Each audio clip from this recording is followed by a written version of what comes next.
Hi folks, I'm Andy from Mantic Games, and in this video I'm going to show you how movement works in Halo Flashpoint.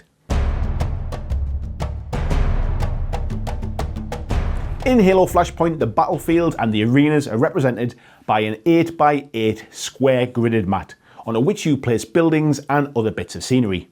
Scenery adds a third dimension to the area and reinforces that we are really dealing with cubes and cube stacks and not just flat squares.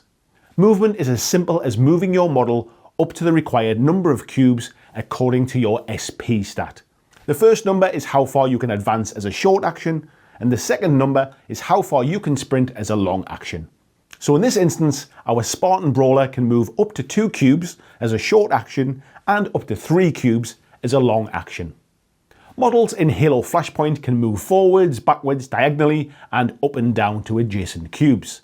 Movement to a different cube on the same level should be via the shortest path, not completely blocked by scenery. In other words, any cube face you wish to pass through must have enough empty space for the model to fit over, under, or through. In this example, the barricade may be giving our Spartan cover, however it is low enough for them to jump over as it moves across the battlefield. It's a good idea before the game starts to agree with your opponent which scenery is going to be possible to move over, under, or through. When making a diagonal move, trace the shortest route to the destination cube. There will be 2 possible routes, forwards and then sideways, or sideways and then forwards. Check each route, and as long as you can make one of the routes without being blocked by a cube face of scenery, then you can move into it. If both routes are blocked, you cannot make the diagonal move. Now it's also important to note that when making that diagonal move, you do not interact with any enemies or items along the path that you checked in those adjacent cubes. These are just to confirm that the move is possible, and you would move diagonally using 1 cube of movement. Models can climb or descend scenery to move between cubes using a movement action, including moving diagonally up or diagonally down. We assume that our Halo Fireteam warriors are suitably well trained to be able to scramble up or jump down walls 1 cube high without needing a ladder or a rope.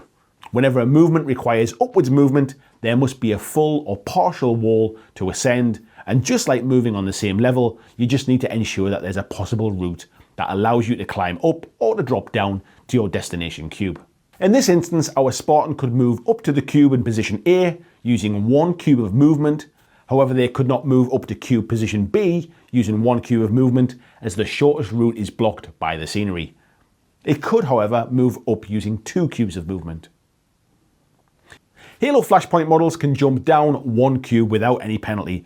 However, if they drop down 2 or more cubes of movement without a floor between, then this is classed as falling, and this is a risk to taking damage, so try not to do that. Movement is normally intentional, however there are times when you will encounter forced movement upon your models, such as being knocked from the top of a tall building by a frag grenade and then being subject to falling tests, or maybe you've been hit by a gravity hammer and have been knocked back away from the attack. In these instances, the movement rules around available paths and blocking scenery are still in effect. Now, whilst movement rules are very simple, where you position yourself in the destination cube is very important. You can place your model wherever you like within that cube, however the centre of a model's base defines the cube that it's in. So you could place them overhanging the grid line between cubes, but the centre point must be within the intended cube. This, however, is where the game starts to get very tactical.